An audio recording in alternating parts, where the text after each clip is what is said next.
தெய்வத்தின் குரல் மூன்றாம் பாகம். மௌனம், ஈஸ்வர சிந்தனை. இது இரண்டுக்கும் நடுவே ஈஸ்வரனை கொண்டு வந்து விட்டேன். மனஸ் தன் ஆட்டத்தை நிறுத்தி கொண்டு காலியாகிற போது இப்படி ஈஸ்வர ஸ்மரணம் என்பதாகச் செய்வது மறுபடி எண்ணங்களை உண்டாக்கிக் கொள்வதுதானே. ஒன்றையும் நினைக்க வேண்டாம் என்று சாதனை செய்ய ஆரம்பித்து அப்படி நினைக்காமல் இருக்கிற நிலை வரும்போது இது சூன்யமாகத்தான் இருக்கிறதே தவிர சுகானுபவமாக இல்லை என்பதால் இதை மாற்றி ஈஸ்வரனை நினைக்க ஆரம்பிப்பதில் மறுபடி தப்பு நினைப்புகளும் வருமாறு மனஸ் இழுத்து கொண்டு போய்விட்டால் என்ன பண்ணுவது? பூர்ணத்துவம், நித்திய சுகானுபவம் வராவிட்டால் போகட்டும், சூன்யமாகவே இருந்தாலும் இருந்துவிட்டு போகட்டும். இந்த மனசின் கண்ணா பின்னா எழுப்பும் கெட்ட நினைப்புகளும் உண்டாக இடம் கொடுக்காமல் இருந்தாலே போதும் என்று தோன்றலாம். ஓரளவுக்கு மைண்ட் ஸ்டெடியாகி நினைப்பில்லாமல் இருக்கிற பக்குவம் பெற்ற பின் அபியசிக்க வேண்டிய ஈஸ்வர ஸ்மரணையை பற்றி இப்படி கவலைப்படவே வேண்டாம். அந்த ஸ்டேஜுக்கு அப்புறம் மனஸ் கெட்ட எண்ணங்களில் போகவே போகாது. ஒரு ஜீவன் ரொம்பவும் பிரயத்தனப்பட்டு எண்ணங்களை நிறுத்தி தன்னிடம் மனசை கொடுத்த பின் ஈஸ்வரன் அவனை கெட்டுப்போகும்படி விடமாட்டான். ஈஸ்வர பக்தியும் பிரேமையும் கூட மனசின் காரியம்தான் என்றாலும் இதற்கப்புறம் ஒரு நாளும் மனஸ் கெட்டதற்கு போகாது. தன்னை அடியோடு கரைத்து கொள்கிற மௌனத்துக்கே போகும். துஷ்டர்களால் நமக்கு வழியில் ஆபத்து உண்டாகிறதென்று போலீஸ்காரனை கூப்பிடுகிறோம். அந்த போலீஸ்காரன் துஷ்டனை விரட்டிவிட்டு நம்மை ஆபத்திலிருந்து காப்பாற்றிய பின் நம்மையும் பயமுறுத்தி தண்டிப்பானா என்ன? அல்லது தானும் நம்மோடையே வீட்டுக்குள் வந்து இருந்து விடுவானா? நம்மை ஆபத்திலிருந்து ரட்சித்து வீட்டில் சேர்த்த பின் அவன் போய்விடுவான் அல்லவா? இம்மாதிரிதான் கெட்ட எண்ணம் போக ஈஸ்வரனை எண்ணுகிறோம்.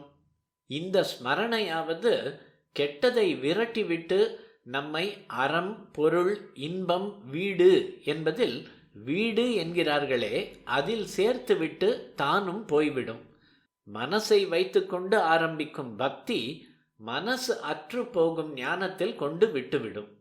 சஜ்ஜனங்களின் கூட்டுறவும் இப்படித்தான் எல்லா உறவும் அற்றுப்போகிற நிலைக்கு கொண்டு விட்டுவிடும்.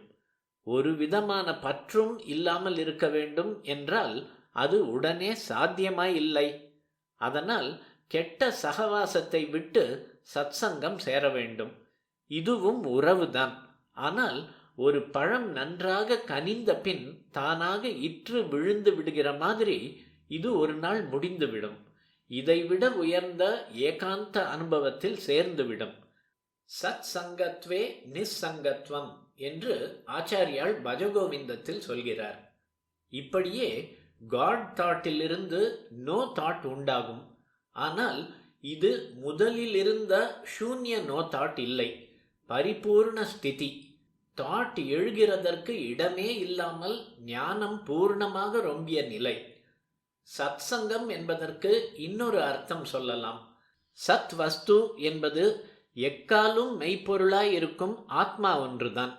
தேகாத்ம புத்தியை நீக்கி அந்த சத்தான நிஜ ஆத்மாவில் சேர்வதுதான் சத் சங்கம்.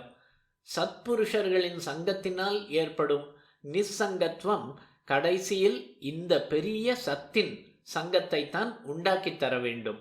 அப்போது நான் நான் என்று இப்போது நினைத்து கொண்டிருப்பது எதுவோ, நம்முடைய இத்தனை உபதிரவங்களுக்கும் காரணம் எதுவோ, அது ஏக பரமாத்ம ஞானத்தில் அடிபட்டு போய் அந்த ஞான வஸ்துவின் பூர்ணானந்த ரூபமாகவே நாம் ஆகிவிடலாம். அது வேறே நாம் வேறே என்று நினைக்கிற வரை நான், எனது என்கிற எண்ணங்கள், அகங்கார மமகாரங்கள் என்பவை இருந்து கொண்டேதான் இருக்கும். முதலில் சத் வஸ்துவை ஈஸ்வரன் என்று வேறையாக வைத்தே அவன் கையில் இந்த அகங்கார மமக்கார நானை பிடித்து கொடுத்தால் இது உபதிரவம் பண்ணுவதை விட்டுவிடும். அப்புறம் அவன் வேறையாக இருக்க வேண்டாம் என்று இதை தானாகவே உயர்த்தி உணர்த்தி காட்டிவிடுவான். அதனால் ஒன்றையும் நினைக்காமல் மௌனமாய் இருப்பதென்று முதலில் வாயின் மௌனத்துடன் ஈஸ்வர ஸ்மரணை பண்ணுவதாக ஆரம்பிக்கப்பட வேண்டும். பரமாத்மாவை நம்முடைய இஷ்ட தேவதை எதுவோ அதுவாக பாவித்து இப்படி ஸ்மரிக்க வேண்டும்.